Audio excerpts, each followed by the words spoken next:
Totoo po ba yung sinabi ni Janine? Yang, ayun nga yung gusto ko sanang sabihin sa'yo kagabi. Totoo. Anak ko nga si Janine. Pero, ba't hindi niyo agad sinabi sa akin? Kasi, hindi ko kasi alam kung paano ko sasabihin sa'yo eh. Kasi, ayoko kasing masaktan ka.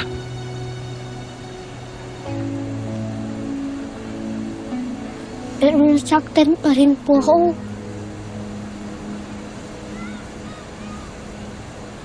Sorry, Ibyang ha. Alam mo, nung ito ko lang din naman talaga nalaman. Saka, hindi ko lang talaga alam kung paano ko sasabihin sa'yo. Sorry. Ba't ang daya po? Tinuro po sa amin ni teacher na palagi maging honest. Pero bakit hindi kayo honest sa akin?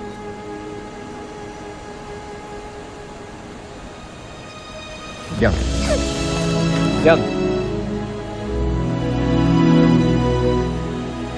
Yang.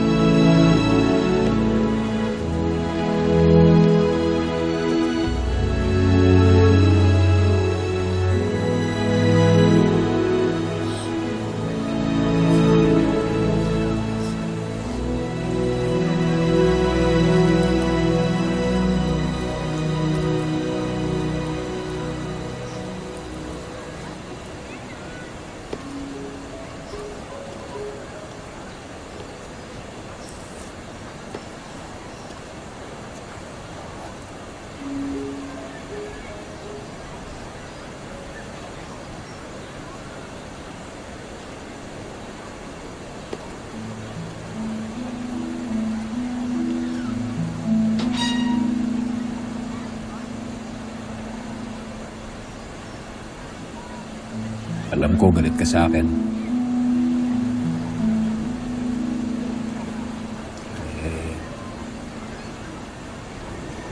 Sorry na. Hindi naman po ako galit sa'yo. Saka wala ka naman pong kasalanan.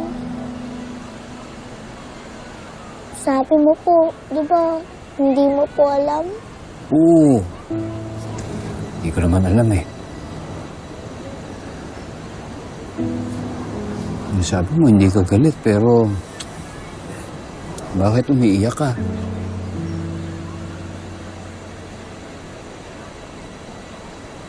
Kasi may anak ka na po talaga. Baka hindi mo na po ako ampunin.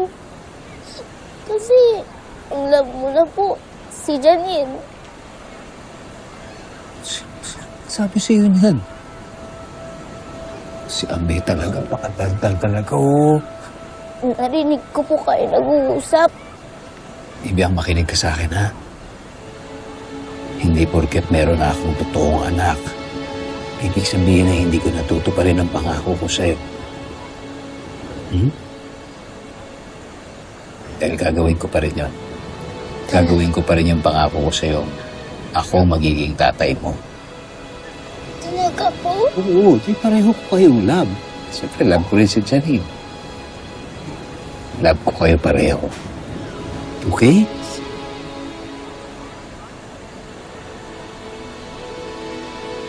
Hindi na po ako sad.